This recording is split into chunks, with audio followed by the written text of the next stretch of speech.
भोला भगवान को मानने वाला था। वह जंगल में लकड़ियाँ काट कर गुजर बसर किया करता था, लेकिन वह गरीब व बहुत था और वह झोपड़ी में वह अकेला ही रहता था। वह सप्ताह में एक वह मंदिर जाया करता था। एक दिन उसने देखा कि भगवान की मूर्ति के सामने बहुत दीपक अथवा अगरबत्ती जल रहे हैं, जिसके कारण हर तरफ धुआं धुआं हो गया था। उसे देख भोला भक्त सोचना लगा कि भगवान, ये तो बहुत यादती है कि प्रभु आपकी आंखें जल रही होंगी, सांस व घुट रही होगी, सांस व घुट रही होगी। आप ऐसा करो प्रभु, आज आप मेरा घर चलो। आज लकड़ी बेचकर अगर प्राप्त धन मिल गया तो उससे हम दोनों का खाने का प्रबंध हो जाएगा। उसके भोलेपन और साफ हृदय को देखकर प्रभु उसके सामने साक्षात प्रकट हो गए और बोले, ठीक, तुम जलकर भोजन बनाओ, जब बन जाए मुझे बुला लेना, मैं ये जाऊंगा। इसके बाद वह खुशी खुशी घर गया।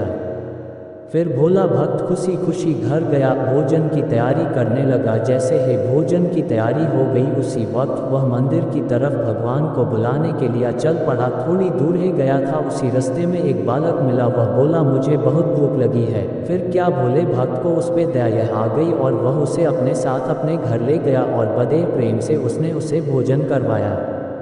भोजन करवाने के बाद वह फिर से मंदिर की तरफ चल पड़ा। रास्ते में उसे एक बुढ़िया मिल गई और बोली, मैं बहुत दिन से भूखी हूँ, अगर कुछ खाने को मिल जाता तुम्हारा भला हो जाएगा। वह फिर उसे अपने साथ घर ले गया और उसे भोजन खिलवाया और आशीर्वाद प्राप्त किया। अब भोले का घर का राशन खत्म हो गया तो वह लाला की दुकान पर राशन लेने गया। जैसे ही उसने अपना सारा वृत्तांत लाला को बताया तो वह उस पर हंसने लगा कि भगवान वह कभी कैसे घर खाना खाने आते हैं।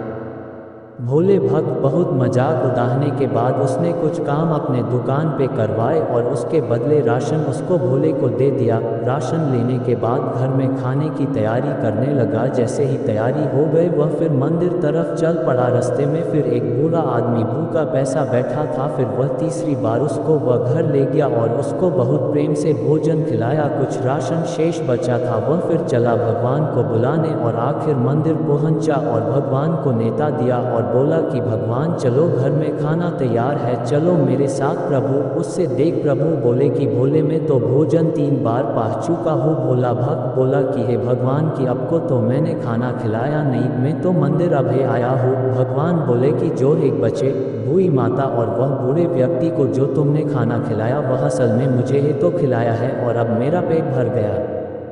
भगवान ने उसे बहुत समझाया पर लेकिन वह भोला भक्त समझ नहीं पाया। भगवान उसका दिल रखने के लिए उसके साथ चल पड़े। घर पहुंचने के बाद भगवान बोले, चलो मैं एक शर्त पर खाना खाऊंगा। भगवान ने उसे बहुत समझाया पर लेकिन वह भोला भक्त समझ नहीं पाया। भगवान उसका दिल रखने के लिए उसके साथ चल पड़े। घर पहुंचने के बाद भगवान बोले, चलो मैं एक शर्त पर खाना खाऊंगा। भोला भक्त बोले, बोलो प्रभु कौन सी शर्त, तुम्हें वह मेरा साथ खाना पड़ेगा। तो फिर भोला भक्त और प्रभु एक ही थाली में खाने लगे।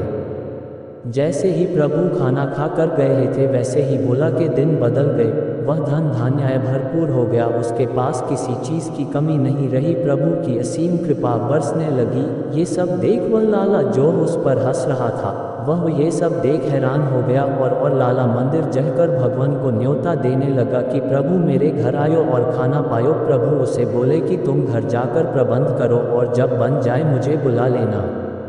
लाला हंसता हंसता घर गया और अपने नौकरों से बोला कि मंडप की तैयारी करो और 36 प्रकार के बढ़िया भोजन बनवाए। और उसके मन में थोड़ा सा अभिमान आ गया था, मैंने तो भोला से अच्छे पकवान बनाए, भगवान मुझ पर ज़्यादा पसंद हो गए। यह मन में सोच के घर से भगवान को बुलाने के लिए चला है था कि रास्ते में वही बच्चा, बूढ़ी औरत और बूढ़ा आदमी मिले। उन सभी ने उस खाना मांगा और बोले कि हम भूखे हैं। लाला ने अभिमान के चक्र में सबको ठुकरा दिया और आखिर मंदिर जा पहुंचा। भगवान को बोलने लगा कि प्रभु चलो खाना तैयार है। प्रभु उससे तब बोले कि पहला तुमने हमारा 3 बार तिरस्कार किया और अब खाने के लिए पूछ रहे हो। वह बच्चा, बूढ़ी औरत और बूढ़ा आदमी में है तो था जिसे तुमने दुरकार दिया था। फिर क्या, वह लाला निराश हो गया और भगवान मूर्ति में फिर समा गए। जिसको यह वीडियो पसंद आई हो लाइक और शेयर जरूर। कैरन डॉस्टन।